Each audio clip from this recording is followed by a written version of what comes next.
bit forward. I've checked that my base year data are not so different than what you've shown in your presentation, so I think we will be okay. So I guess you know the World Energy Outlook publication. This is very high-level numbers, big numbers, essentially to give global energy trends in different scenarios. Our main scenarios, the new policy scenario, incorporate current policy framework and policy intentions that we think are credible enough to be taken into account in this scenario. And we also have developed a different scenario, especially this year, a sustainable development scenario, being much more ambitious in terms of climate change, but also access to energies, modern energy in developing economies, and a reduction of air pollution. So it's a new integrated picture. So I'll start with big numbers. So as always, the World Energy Outlook covers many different issues, technologies, fuels, energies, but this is in essence this year the story of 4 major upheavals in the global energy. So first and foremost, the United States is turning into the undisputed global leader for oil and gas production worldwide. It contributes 80% oil production growth in our projections to 2025. So this is a major trend that affects very widely the global energy trends in our outlook. The second upheaval is about cost reductions of renewable energy. Since 2010, we've seen solar PV costs of new solar PV costs reduced by 70%. So this is on track to become the cheapest source of new electricity in many countries, in particular 2 important ones in India by 2025 and in China by 2030. We used to say watch China, what China is doing. We used to, the traditional way to look at China and its impact on the global energy is its impacts in terms of oil and coal markets. It is clearly more and more impacting and leading the way to clean energy technologies and development. So just to give you a very rough number, China is said to account for nearly half of the global investments in EVs and nearly 1/3 of solar and PV in our projections. Fourth upheaval, electrification of demand. So electricity is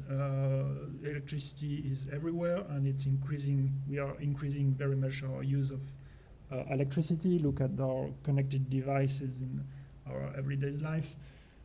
This is also true with electric vehicle and digitalization, but this is more true in emerging economies where people sometimes live in, well, very often live in warmer climates and need a lot of cooling. And since they are getting richer over time, they will be able to afford this energy service of cooling, which will drive very much the electricity demand outlook.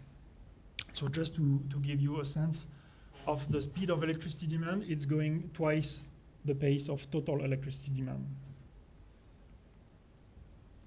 So there are very positive news from those different aspects, in part that because energy is becoming affordable and more sustainable for many people around the world, but this requires a constant reappraisal of our approaches to energy security. Energy security used to be a theme for all supply. It's becoming more and more a theme for gas and electricity supply, in particular to when it comes to manage the integration of valuable renewables in the electricity networks. So we define different scenarios, and as I said, the main results that I will provide here in terms of demand growth outlook are for the new policy scenario. So the main feature of this new policy scenario is that demand will grow, will continue to grow at a very intense pace of about 1% a year. It doesn't seem much said like that, but it means adding a new China and India to the global energy demand by 2040. So it's not nothing at all.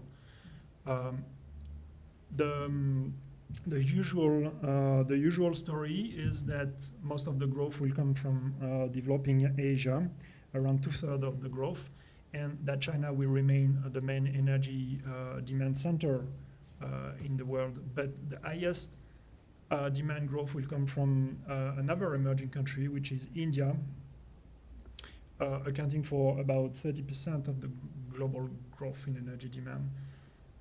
That said, there are also other regions contributing a lot to energy demand growth. In Africa, getting access to modern energy supply more and more.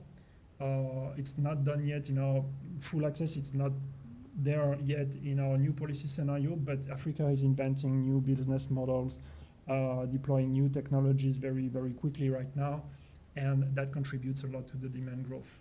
We used to talk about Middle East of the center of global oil supply. It's becoming more and more a growing center of energy demand in the world. But the most important and the key story of our outlook is maybe the turnaround of U.S. energy, moving from a major importer of energy to a major exporter in our outlook, especially oil and gas. Now, I switch quickly to energy intensity evolution in our outlook. So the good news is that I found more or less the same relative evolutions for the past among the different regions. So Europe is doing good, while some will say that it's doing good because it's exporting energy demand to many different regions, in particular regions from which Europe is importing a lot of manufactured goods, to name no region specifically. But the fact is that it's quite energy intensive, efficient, if you want, in the past, and in our outlook, it will remain a very efficient economy, not very industrialized economy compared to other, which also helps quite a lot European Union to perform better than others. One of the main feature here is the decrease of Chinese energy intensity. So the starting of the decrease that we've seen in your slide is really continuing in the future, but that is accompanied with Chinese per capita energy demand reaching the level of the European Union by around 2035 in our outlook. So this is still accompanied with more energy demand by households in particular. Now, from the consumer's perspective, most of the growth in renewables arises in the electricity sector. Electricity sector is becoming more and more renewable. We said that in the introduction. This is because there is a lot of policy focus in renewables right now in power generation, that more than 150 countries have dedicated policies to renewables, and this is continuing at a very large pace. So by 2040, the power generation will have 160 gigawatts of new renewables capacity on average by 2014. Heat and transport are much less a focus for renewables. Less than 100 countries have renewables policies in those in those sectors. What does this mean? It means that in the demand growth, end-use demand growth to 2014, most of the growth for heat supply and transport will be matched by non-renewables energy. Whereas in electricity, most of the growth, electricity consumed, most of the growth will come from renewables.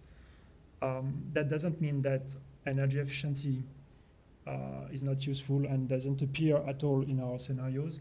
It appears quite a lot, and without energy efficiency improvements, the demand for heat, the demand for electricity and transport energy at the end-use sector would be much, much higher. The total primary energy demand at the global level would be certainly more than twice as it is in our outlook without energy efficiency improvements. So there's a lot of avoided energy demand due to energy efficiency in our outlook. Most of these come from transport, 70%, transport oil, 70% of oil savings arises from transport. This is not a big surprise, but this is huge, and this is a lot due to US. Without US adopting the CAFE standard, the decrease in oil demand in transport due to energy efficiency improvement would be much lower. Then comes coal. Coal savings in industry in particular. China accounts for more than 60% of coal savings in total at the global scale. And then electricity savings, which are very linked to mandatory energy performance standards implementation in many, many countries, affecting industry and buildings energy demand in particular, of course, and gas as well, plus some other savings of inefficient inefficient boilers, biomass boilers, for instance. So the main regions triggering energy savings in our outlook in the new policy scenario is China, more than a quarter, followed by the US, especially in the transport sectors, as I said, which is very much linked, uncertain right now. But the third one is the European Union. The European Union is quite a big contributor to energy savings worldwide. And the last, but not least, in terms of investments, energy, European Union makes the bulk of energy efficiency investments worldwide. It accounts for more than a quarter of energy efficiency investments in our new policy scenario. It's more than in China, and it's more than in the US. So we do see a lot of effort coming from the European Union. Overall, we must say that among the low carbon technologies, energy efficiency is a very expensive. It's very capital intensive. It is very capital intensive, much more than wind, solar, or even electric vehicles in this outlook. Just another word on European Union, and to finish here, Anna, you have another slide after that. Sorry. European Union is a very clear leader in wind energy, half of which wind offshore, and this is why it's one of the biggest investment in the wind sector in particular, and why it's leading the way in wind energy globally. So as I said as an introduction, the new policy scenario doesn't at all bring us to the 2-degree target. Samuel told you that global emissions were flattening in the last 3 years. We do see a slight increase in our main central scenario, which means that current policies, even with all those energy savings, are not doing the job to reach the 2-degree target. So we must go very much farther than that and push a lot.